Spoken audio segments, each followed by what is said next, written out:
এই ভিডিওটা একটু দেখেন আর তাহির হুজুরের কথাগুলো একটু শোনেন। মুসলমান সম্মান মরার পরেও পায়, আর এই সম্মান দেখে হিন্দুরাও কিভাবে মুসলমান হয়।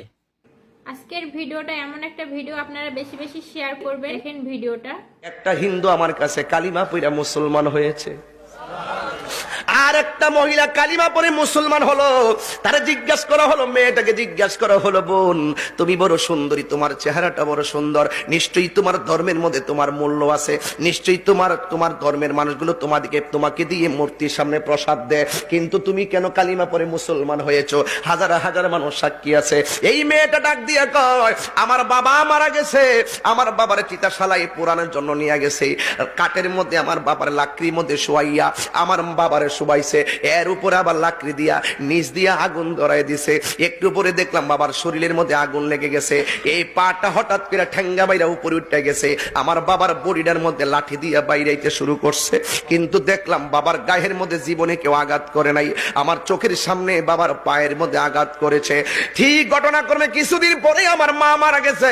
আমার মা অনেক পর্দাশীলা ছিল, হিন্দু হলো, আমার মা অনেক পর্দা করত, কিন্তু আমার মার পিঠ কেউ দেখে নাই, আমার মার পেট কেউ দেখে নাই, পা কেউ দেখে নাই। আমার মা এত পর্দা করত। আমার আম্মা মারা গেল, আমার আম্মারে চিতাশালার মধ্যে নিয়ে গেছে, হিন্দুদের বিধি অনুযায়ী তারে পোড়াবে, লাশটাকে কাঁধে করে নিয়ে গেল, আবার লাকড়ির মধ্যে শোয়াইয়া তার উপর দিক দিয়ে লাকড়ি দিয়ে নিচ দিয়ে আগুন ধরাই দিল। আগুনটা ধরাই দিদিরই চোখের পলকে মার জামাটা পুইরা গেছে, যে এই মার বডি কেউ দেখে নাই, এই বডিটা মানুষের সামনে ওপেন হয়ে গেছে। আমি একটা মেয়ে হিসাবে বড় লজ্জা পাইছি। কিছুক্ষণ পরে আমার মা লাশটা পুড়তে পুড়তে পাটা উপরে উঠে গেছে, লাঠি দিয়া বাইরাইয়া হাত পা গুলো একবারে গোড়া বানাইছে। এই যখন আমি দেখলাম আমার বাবার করুণ চিত্র, আমি যখন দেখলাম আমার মার এমন ভাবে পুরাইলো, তখন মুসলমানদের শেষ বিদায়ের কথা আমার মনে হয়ে গেছে।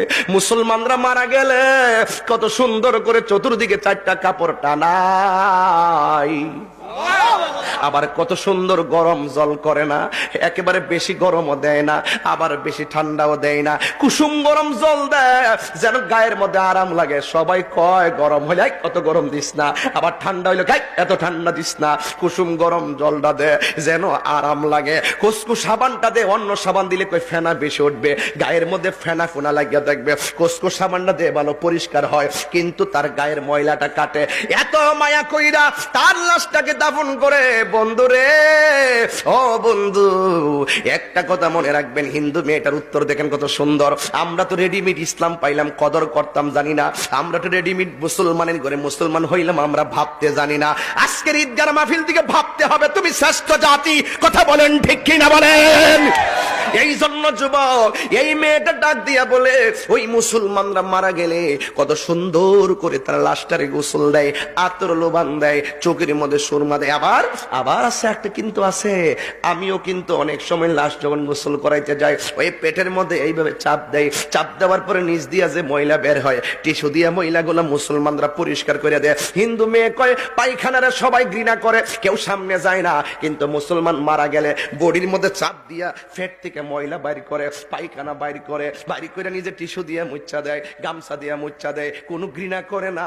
এরা কত মায়া করে, মায়া কইরা তারে নতুন জামাটা পরাইয়া মসজিদ থেকে একটা খাট আনে, খাটের মধ্যে শোয়ায়, কান্দের মধ্যে লাশটারে লয়। কান্দের মধ্যে ব্যাপারে আমার নবী বলেছেন, কোন মানুষ যদি কোনো মানুষের মৃতের কান্দের মধ্যে মৃতের খাটটা লয়, আমরা তো লইতাম পারি না, বাজার আমরা ডাকে, আমরা তো লইতাম পারি না, বন্ধু আমরা ডাকে, আরে লাশটা নেওয়ার জন্য চেষ্টা করবেন। আমার নবী কই, কোনো মানুষ যদি মৃতের লাশের খাটটারে কান্ধের মধ্যে বহন করে, 40টা কদম যখন দেয়, একটা কদম দিলে একটা কবিরা গুনাহ মাফ হয়ে যায়, 2টা কদম দিলে 2টা কবিরা গুনাহ, 3টা কদম দিলে 3টা কবিরা গুনাহ মাফ হয়ে যায়। আমার নবী বলেন 40টা কদম দিলে বড় বড় 40টা গুনাহ মাফ হয়ে যায়। একটা মানুষের জীবনটা তালাশ করে দেখেন, জীবনে 40টা কবিরা গুনাহ খুঁজা পাইবেন না। যতই বলেন একটা মিথ্যা করলে মিথ্যাই কবিরা, জিনা করলে জিনাটাই কবিরা, কিন্তু কবিরা গুনাহ 40টা খুঁজে বের করা বড় কঠিন।